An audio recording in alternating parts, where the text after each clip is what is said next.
I've made a career thus far of studying data to try and understand voting behavior. And data is changing dramatically. Today we have what's called big data, right? Big data is defined by IBM. They say, quote, every day we create 2.5 quintillion bytes of data, so much that 90% of the data in the world today has been created in the last 2 years alone. This data comes from everywhere. Sensors used to gather climate information, post to social media sites, digital pictures and videos, purchase transaction records, and cell phone GPS signals, to name a few. This data is big data. Well, the advent of big data is changing business and the way we study politics and the way we do many things. And that's what really this discussion is about, big data and how it impacts political campaigning. Big data is available, I think, as most people know, pretty much anywhere. We have up to 7,500 data points per individual and up to 8 individuals inside of a household. So we are maybe one of the larger data houses, collection of data in North America on just collecting consumer lifestyle characteristic data.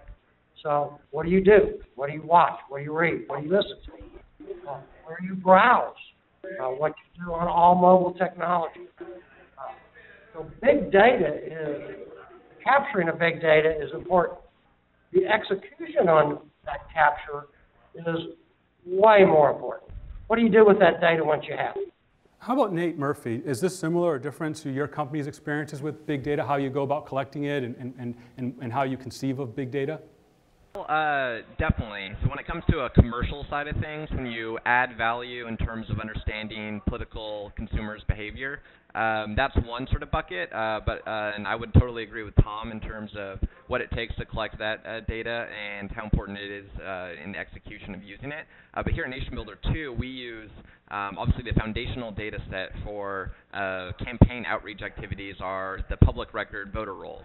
And collection of that can be extraordinarily difficult. You have 50 different bureaucracies across all 50 states that have different procedures for collecting that data and giving it out. There are different laws in every state about how you can acquire it. There's different financial costs. So, for example, to get the statewide file in Alabama, it's over $28,000, which can be cost prohibitive for a lot of folks. And so we have a team that goes out and actually collects and works with the bureaucracies to get that data.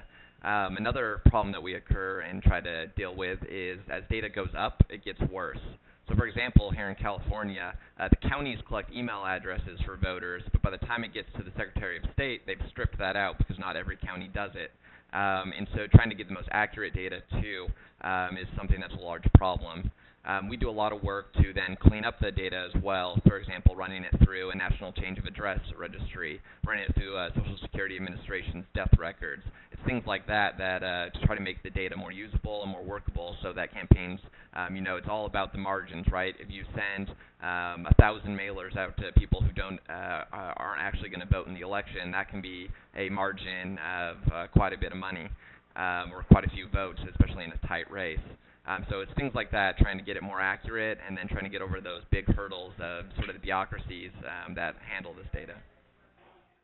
The rise of cloud computing allows campaigns to operationalize on big data, but also can allow them to do these smaller instances of CRM or VRM, voter relationship management, and manage that easily through a NationBuilder platform or others that are out there. And also to use mobile devices. One of my company's Organizer uses it enables people to take a lot of this data and put it into mobile devices and use it while you're walking or delivering messages through canvassing. That power, being able to put it in people's hands, is a massive change. But again, the theme that Tom emphasizes and that Nate is emphasizing, that I'll emphasize as well, is you have to figure out how to take all of this information and turn it into something that's useful, that will actually move votes, help you ID voters, and actually move them to the polls. And are you finding that right now big data do or don't allow that? I think that it's definitely it's more accessible than it's ever been. But quite frankly, a number of campaigns are sort of behind the times, and they're using old techniques instead of taking advantage of all these new ones. Sorry, how does the role of big data change the role of money in American politics? Can candidates of the future engage in very effective campaigns with very little money but great big data and great technology? Or is it the case that big data actually means that candidates have to raise even more money than they had in the past? Let's start with Nate. You know, in the status quo, I can't really speak to, what it would be like to run a campaign where you're having to reach out to 17 million voters, such as Chris had to do when he ran in California. What I can speak to is my own experience running for office. I ran and got elected at 21 to the school, my local school board in Idaho, beating the chairwoman of the board who had been there for 10 years by 9 votes. And I did that spending $10. So I can definitely tell you that in small elections where there are going to be thin margins or you only have to go out and contact 3,000 or 4,000 voters, big data can allow you to run no-money campaigns. How much targeting can you do without becoming creepy? Well, I remember when I was using the internet in the beginning years ago, and I began to see ads that came up that seemed just tailor-made for me. At first, I thought it was a coincidence. After a while, I thought it was really creepy, right? I don't know if you had that same sort of feeling at some point in your lives too. Let's go to Tom. Do you feel like this is an issue? Can you do targeting that? In my experience, I got over it eventually. Is that usually what happens? Is it creepy at first, and then people get over the kind of targeting that, say, web-based ads can provide? Or is this a real issue that you have to grapple with? I don't even think it's an issue. If you target the right message to the right person, they're excited to see the message. If you target the wrong message to somebody, then they don't like that information. They think you have too much information. I don't think it's a surprise to anybody that there is a tremendous amount of information on the consumer or the lifestyle characteristics of everything. The value of that, there's no value in using that information incorrectly. There's a tremendous value to using that information very correct. I get marketing pieces that I enjoy all the time. I actually look forward to some of those things. It is creepy when someone sends me stuff that I don't have any interest in. I just throw it away. But I don't, in all of the scope and size of who we are, and we do business with a couple thousand retailers just in that vertical, I never hear the word creepy. I never hear the word invasive. I just don't hear it. People like to be talked to about something they care about. They don't like to be talked to and would feel bothered if you message the wrong person. And there's no value in messaging the wrong person. As Nate said, he went out to the college students on the school board election. In a on the ground way, he identified the people that had an interest in his message. Nate, I'll ask you, they think that was creepy? Well, creepy is probably not the right word. There is surprise, because I don't think many consumers or voters understand both what is in the political sphere public record already and don't understand how big data works. So it's sort of the scare of how targeted these messages are becoming. But I definitely don't think, especially in the political world, having your message better tailored is creepy. I think it's only good for democracy and only good for campaigns to be able to actually get their message across. When you look at political campaigns, I think especially in the past, when you're just mailing out to people, you can never target it perfectly. Media, TV, even though it's a huge cost, you never know exactly who is watching at any given time. And so I think this sort of moving forward, being able to target in a more efficient way and get your message to people who actually want to hear it is, in fact, a good thing, even if there's going to be sticker shock for a while. Yeah, I mean, so much of this, as people talk about creepiness and invasiveness, so much of it is focused on the web over time. I mean, our philosophy when I was at Facebook was to be as transparent as we could about how targeting was happening and what was being done and what wasn't being done. And the best way to deliver, I think that Tom and Nate are very right, that tailored messaging is well received by people when it matches their interests. The key is to make sure, A, that the tailoring is quite good, but B, that if people have questions, that they can get them answered very easily about how this piece of data, how this piece of advertising and marketing came to you. I think that that's all good for the industry in the long run. That's one of the reasons why we built a privacy infrastructure to allow people to be more secretive with some things if they didn't want them to be publicly shared, but also to make it easy for them to publicly share them if that's what they wanted to do. I also think, so one thing here at Nation Builder, we allow people to sign in and claim their voter records so they can actually see what is public record about them as a voter. And one thing people, I don't think, realize is that that data, whether they like it or not, is public record, and it's being bought and sold by companies. It's being bought and sold by political consultants. And I think it's more worthwhile for people to sort of know that that's happening and be able to own their record and be able to own what it is that they're publicly putting out there, as opposed to just pretending like this isn't happening, or pretending like it just, by not participating in this system, that somehow they're being more private. With the emergence of big data, how is polling and polling techniques and practices changing, and also the ways that polling data is being used, how is that changing? So is polling in some ways becoming less relevant because you can glean data on voter perspective from other sources, and how are you seeing that change? And questions open to anybody. That's a great question. When we do polls, we try and predict voting behavior. We want to know if people are going to turn out to vote, and we want to know how they're going to vote. Will polls eventually go sort of in the trash heap of history, with big data telling us who's going to turn out to vote and how they're going to vote, or is that something you wouldn't expect? Well, I think polls are part of big data. That they're just an additional piece of information that goes in, and then you have the metadata analysts in the political sphere, Nate Silver at the New York Times, or whoever at a variety of places, kind of aggregating them and looking hard to them, the folks at Politico.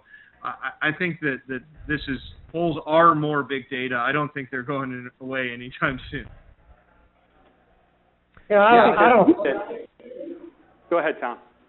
I don't believe that. I mean, if you look at the polls, the way the polls are collected today, they're modeled information.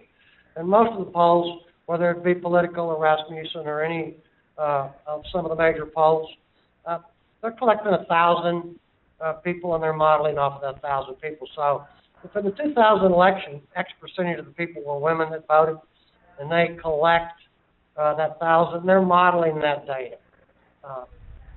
And typically, they're very accurate with that information. So I don't see that there's been much of a change in polling, exit polling, in the last decade.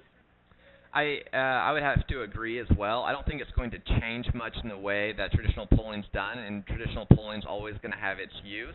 What I have seen big data be able to do is tell campaigns when a poll might not be entirely illustrating of the situation that they're in. So, for example, in 2008 in Iowa, Hillary Clinton hit her win number in terms of the traditional, this is how many people I think are going to vote via normal polls, how many people do I need to get out to win. And the Obama campaign did a great job with big data to track the independents and Republicans that they were bringing to the polls for the first time, and there was a record turnout. And the only way for that to be, the only campaign that predicted that was the Obama campaign. They were doing great modeling in metrics about who they were actually building relationships with and what sort of contacts they were bringing in. So I think the real advantage to big data is it allows you to all of a sudden have these new types of metrics and more accurate tracking of what your actual field operation's doing than ever before. We're multi-divisional, but we'll talk about our retail division.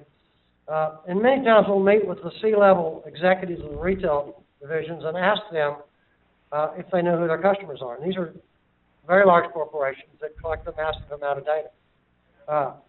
And we've yet really had consensus from the C-level peoples. Head of marketing, head of retail, C, president, chairman. They all seem to have a different opinion of who their customer is, which tells you that they're not really looking at the science behind big data. Which tells you, once again, it's not the capture of big data. It's the execution of big data. In fact, I have offered to give our services away for free for a year, probably a couple hundred times, if they could tell me exactly who their customers are. Not demographically, who the buyers of their products are. I've yet to give that away. So it's a great example of a lot of buzz about big data, but we're still in an environment, in a world that is not using big data appropriately to make great decisions. And that's changing. Conferences like this make people more aware every day to change that. The election is, and all the talk about how big data has an effect on the election. What Chris, you guys did at Facebook and are doing, and Facebook's continuing to do on Twitter, is making people aware of data, how to analyze that data, and how to execute on that data. I still think there's probably not nearly the awareness that we're going to see real soon. Nate, do you have anything to contribute there? Yeah, I think that Tom's absolutely right, that it's still fresh in people's minds what you can do with big data, how you can effectively execute using the big data. I would definitely say for most of the campaigns, especially people that are coming in under, $1 billion campaign. So, Obama is able to functionally set up a new tech company startup both times that he's ran. But most campaigns don't have that type of money or that type of resources. But even in the last, just this cycle, I've seen tremendous growth in the amount of people that are using, and then sort of people jumping tiers in terms of how well they're using it. So the first time, really, I think this cycle is really the first time you've seen people running to the state legislature effectively at least figuring out a tactic to use with big data, or at least implementing certain big data tactics within their strategies. And it's still very much the top's doing it better than the bottom, and it's still very much that the consumer world and the commercial world is doing it better than people are doing it in politics yet. But the growth of this has been rapid.